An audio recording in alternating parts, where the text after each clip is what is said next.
Yo nací en Cuba, por lo menos eso me contaron, yo no me acuerdo. Mis padres eran ambos educadores y ambos escritores, autores, maestros de literatura. Mi papá era novelista, editor de un periódico. Mi mamá era profesora de literatura y de gramática. Así que en mi casa todo eran palabras, ¿no?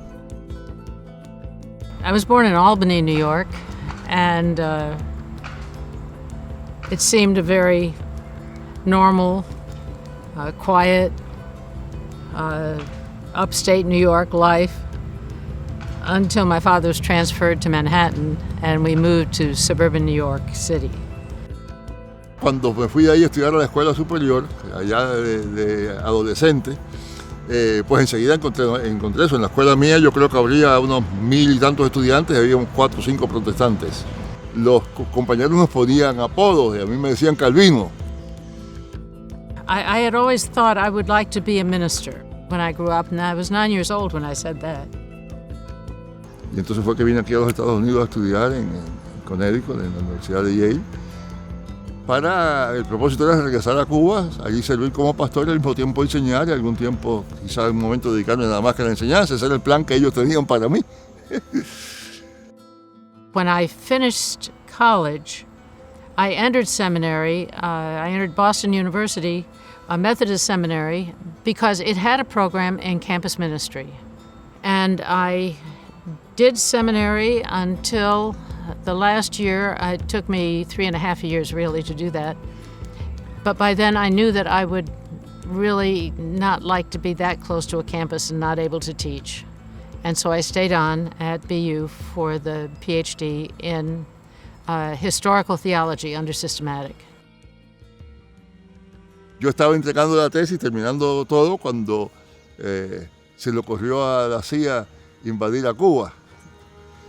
Y en ese momento pues se nos hizo imposible a cualquiera que estuviera fuera del país regresar. Entonces me fui a Puerto Rico, al seminario de Puerto Rico, donde enseñé por 8 años. And then my first job for 5 years was as Director of Student Religious Life and Professor of Church History at West Virginia Wesleyan College. And then in 1970, I was invited to apply for the position of Professor of Church History at Louisville Presbyterian Theological Seminary. I was single when I went to Louisville. So immediately, the male professors took me under their wing. They would defend me. They would make sure I had opportunities. And they would make sure I knew their wives. It was as though I was a protected species that they were definitely going to take care of. Me acuerdo una vez en unas primeras reuniones que estuve cuando vine a enseñar acá, que estábamos reunidos y había una discusión sobre algún tema, yo no me acuerdo ni cuál era el tema, y yo dije algo, y el que estaba presidiendo dijo, sí, gracias, y seguimos. Y a los 5 minutos otro colega, anglosajón él, pero el otro señor allá dice lo mismo que había dicho yo, y el que estaba presidiendo dice, eso es muy bueno, vamos a hacer eso. De manera que la impresión que me dio es que no me estaban oyendo. We met at the first meeting of a new triennium of the Faith and Order Commission of the National Council of Churches. I was representing the Presbyterians and he was representing the Methodists. And we were introduced by a nun. Estábamos sentados todos allí y la monja vino a presentarnos a esta profesora que acababa de llegar y que era parte del grupo.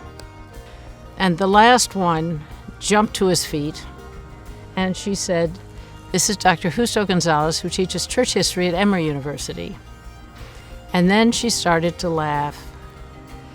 And she introduced me to him and she said, "This is Dr. Catherine González, who teaches church history at Louisville Presbyterian Seminary." Y yo dije, ¿de dónde sacaste ese nombre? He was so polite and handsome, and that helped a great deal. And then we started talking. We sat next to each other on the bus up to Stony Point, where the conference was going to be. And our discussion was on the significance of Irenaeus for liberation theology. Enseguida encontramos muchas cosas en común, muchas preocupaciones teológicas, muchas preocupaciones con respecto a la iglesia, con respecto a la cuestión de género y raza y todo eso. Así que empezamos enseguida a relacionarnos mucho y a poco tiempo pues nos casamos. When I came to Columbia, I came just the day I was married. They had no idea what to do with Justo. He was a faculty spouse, but he wasn't a wife. He had more in common with the husbands because he was a colleague, in a sense, just at a different institution. And the wives didn't know what to do with me. I wasn't quite one of them until they knew I loved to cook. Desde el principio siempre tratamos de cuando fuera posible, compartir las conferencias, los sermones, lo que fuera.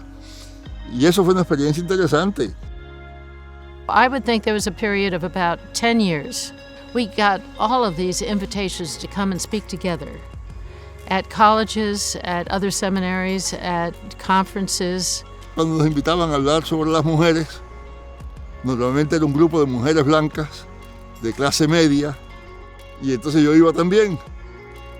Y entonces ese tema salía. De manera que era una especie de simbiosis en el sentido de que cada uno llevaba el tema del otro. Then the women's issues died down and the Hispanic issues rose up. Entonces cuando empezó mucho más énfasis en América Latina y en la teología de liberación y todo eso, empezó la cosa a salir al revés. Venían más invitaciones para hablar acerca de la iglesia latina, de la teología latina, de todo eso. About the first year we were married, we were asked by the Presbyterian women if we would do their study book for the year on women in the Bible who did new things. When you start writing together, you decide what chapters there have to be, and then you decide who's going to write what chapter, and then you read each other's material. I mean,